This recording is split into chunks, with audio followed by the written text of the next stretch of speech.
आंचल आनंद inside story में आज की सबसे बड़ी खबर दिल्ली के सियासी गलियारों से है। यूपी के मुजफ्फरनगर दंगे की गूंज देश की राजधानी दिल्ली में भी सुनाई दी। पीएम ने इशारों में बीजेपी और यूपी की अखिलेश सरकार को नसीहत भी दे डाली, कड़ी कार्रवाई करने की बात कही। लेकिन इस अहम बैठक में कई ऐसी तस्वीरें भी देखने को मिली जो चौंकाने वाली थी। बीजेपी से अलग होने के बाद पहली बार आडवाणी और नीतीश एक साथ नजर आए। पीएम की इस बैठक में नरेंद्र मोदी कहीं पर नहीं दिखे, लेकिन उनके धुर विरोधी शिवराज जरूर यहां पर नजर आए। ये वो 3 तस्वीरें हैं जो दिल्ली में राष्ट्रीय एकता परिषद की बैठक में मौजूद सिर्फ कैमरों में कैद नहीं हुई, वहां मौजूद लोगों की नजरें भी इन पर थी। पहली तस्वीर में आडवाणी और नीतीश नजर आ रहे हैं। ये वो 3 तस्वीरें हैं जो दिल्ली में राष्ट्रीय एकता परिषद की बैठक में मौजूद सिर्फ कैमरों में कैद नहीं हुई, वहां मौजूद लोगों की नजरें भी इन पर थी। पहली तस्वीर में आडवाणी और नीतीश नजर आ रहे हैं। दोनों के चेहरे पर मुस्कुराहट है, लेकिन क्यों, ये समझने से पहले दूसरी तस्वीर देखिए। दिल्ली में हो रही इस अहम बैठक में देश के कई मुख्यमंत्री आए, लेकिन बीजेपी शासित राज्यों के मुख्यमंत्रियों में सिर्फ शिवराज सिंह चौहान पहुंचे। ना तो गुजरात के सीएम नरेंद्र मोदी नजर आए और ना ही छत्तीसगढ़ के मुख्यमंत्री रमन सिंह शामिल हुए। यहाँ एक और तस्वीर खास थी, जिसमें कांग्रेस अध्यक्ष सोनिया गांधी और बीजेपी नेता सुषमा स्वराज मंच पर बैठकर एक दूसरे से बातें करती दिखी।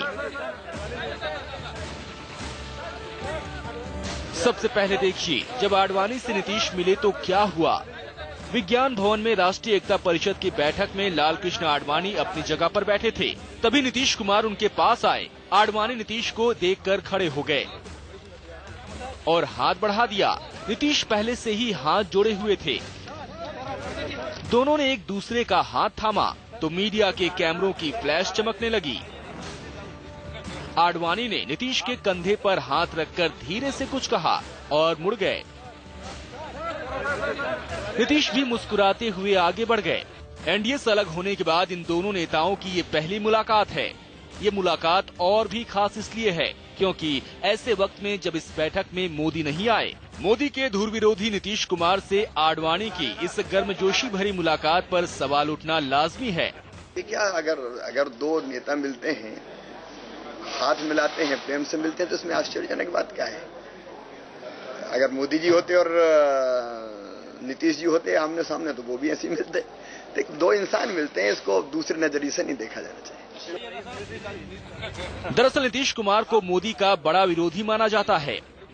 दोनों एक दूसरे पर आए दिन इशारों में हमला भी करते रहते हैं। जेडीयू ने मोदी की वजह से ही एनडीए से अलग होने का फैसला किया था और अब जिस गर्मजोशी के साथ दोनों नेता मिले हैं, उसके कई मायने और मतलब निकाला जाना तय है। Rakesh Kumar Singh, Delhi, India news.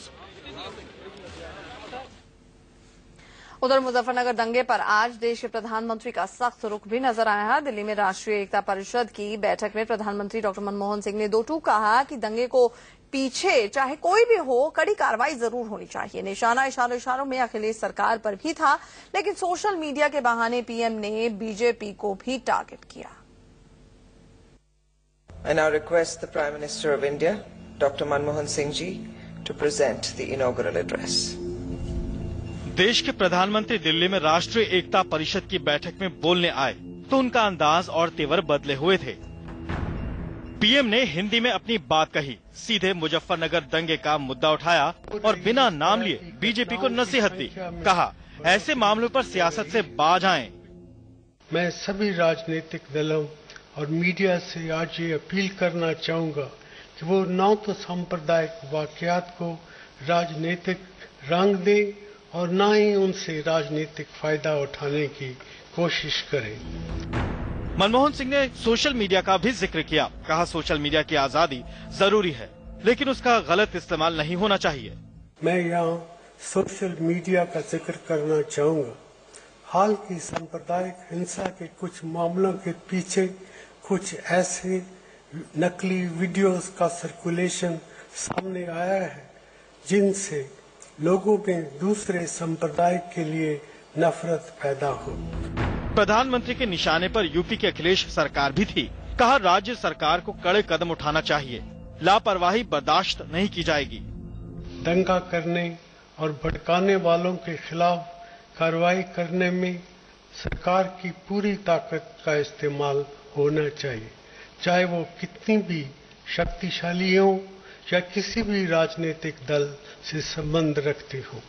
सरकार की कार्रवाई कानून के मुताबिक होती नजर आनी चाहिए। पीएम ने कहा, देश को बांटने वालों के खिलाफ हमारी सरकार का रुख सख्त है।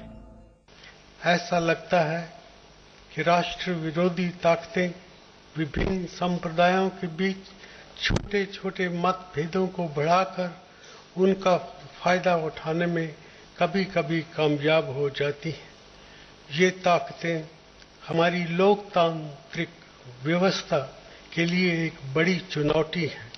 उनका सख्ती से मुकाबला करने का हमारी सरकार का पक्का इरादा है।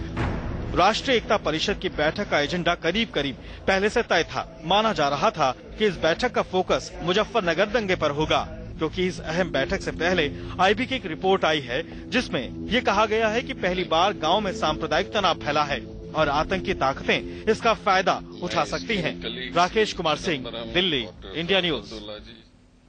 और हमारे साथ हमारे वरिष्ठ संवाददाता राकेश कुमार सिंह जुड़ रहे हैं, सीधे उन्हीं के पास चलते हैं। राकेश, जानना चाहेंगे आपसे कि कम से कम इतना तो साफ हो गया कि बीजेपी शासित जो राज्य हैं उनके मुख्यमंत्रियों को एकता के ऊपर कोई पाठ नहीं पढ़ना है। प्रधानमंत्री डॉक्टर मनमोहन सिंह से कोई भी वहां पर मौजूद नहीं था, एक को छोड़कर शिवराज जी को।